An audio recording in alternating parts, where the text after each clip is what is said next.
Have you ever stopped to look closely at a mirror, or a butterfly, or even a single snowflake? What is it that they all have in common? Well, it's like a hidden code, a universal language of balance and beauty. And today, we're going to unlock the secrets of symmetry.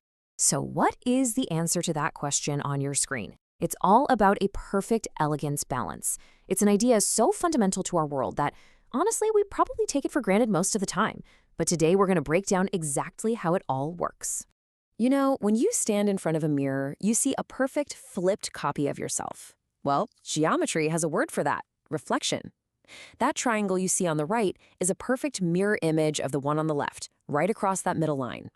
Every single point on one side matches up exactly with a point on the other.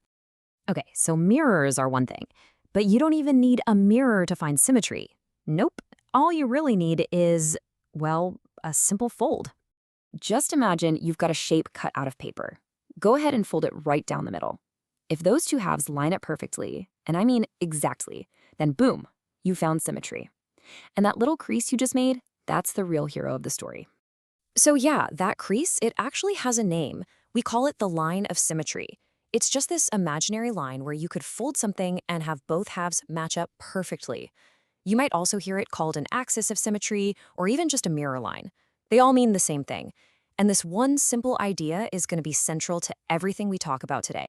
Okay, now this is where it starts to get really cool. Not all shapes are created equal when it comes to symmetry.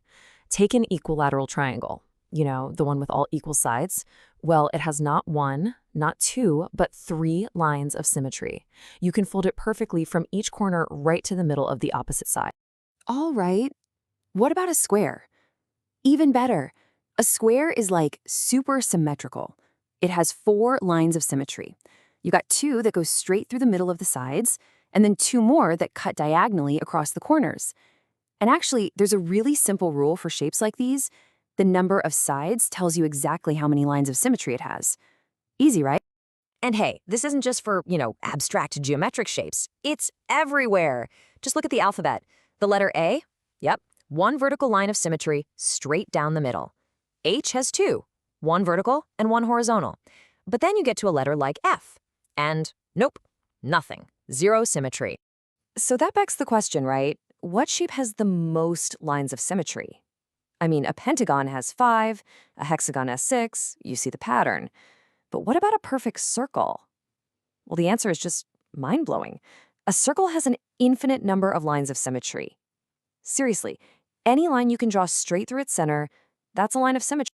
Okay, so we've seen symmetry out in the physical world. Now let's switch gears. We're going to take this whole concept and translate it into the language of mathematics, right onto a coordinate grid. And you can see the connection right away. Remember that fold line, that crease in the paper? Well, on a graph, that's basically your x-axis or your y-axis. They become our mirror lines for plotting points. So let's see exactly how this works. So the key thing here, the whole trick, is to watch how the coordinates change. If we want to reflect a point across that flat, horizontal x-axis, it's super simple. The x-coordinate, it stays exactly the same. But the y-coordinate, you just flip its sign. So a point at x, y, jumps down to x, negative y. That's it. That's the whole rule. And you guessed it, the same kind of logic works for the vertical y-axis. This time, the y-coordinate stays put, and we just flip the sign of the x-coordinate. So our point x, y hops over to negative x, y. It's a nice, predictable, and kind of elegant rule, isn't it?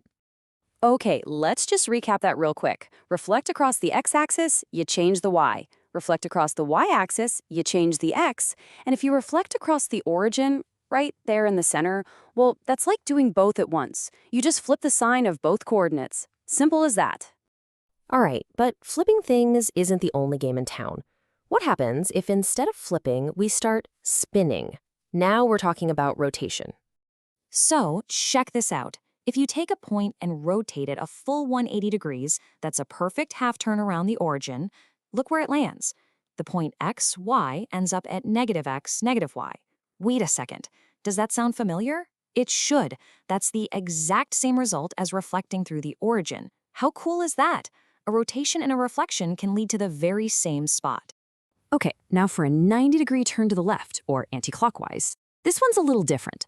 The original coordinates, x and y, they actually swap places. And the new x-coordinate becomes negative. So x comma y does this little dance and transforms into negative y, comma x. It's like precise choreography for points on a graph. So you might be thinking, okay, this is some neat math, but so what? Why does any of this matter? Well, it matters because these rules of reflection and rotation, they aren't just exercises in a textbook. They describe a fundamental pattern of our entire universe. I mean, just think about the delicate, perfect, six-fold symmetry of a single snowflake, or the breathtaking, spinning pattern of a cathedral's rose window. It even gets down to the molecular level. The balance of molecules in chemistry literally dictates how life itself forms. And of course, to bring it full circle, the perfect reflection in a butterfly's wings. All of these things, from nature to art to science, are following these exact same rules. It isn't just math, it's the language of design itself. And when you boil it all down, it comes back to that one core idea. The source material puts it simply. It's all about that line of symmetry. It doesn't matter if you're folding paper, looking at a mirror, or plotting points on a graph. That line is the fundamental principle that unites everything. So from the simplest shapes you can draw to the most complex structures in the cosmos, symmetry is a deep, fundamental rule.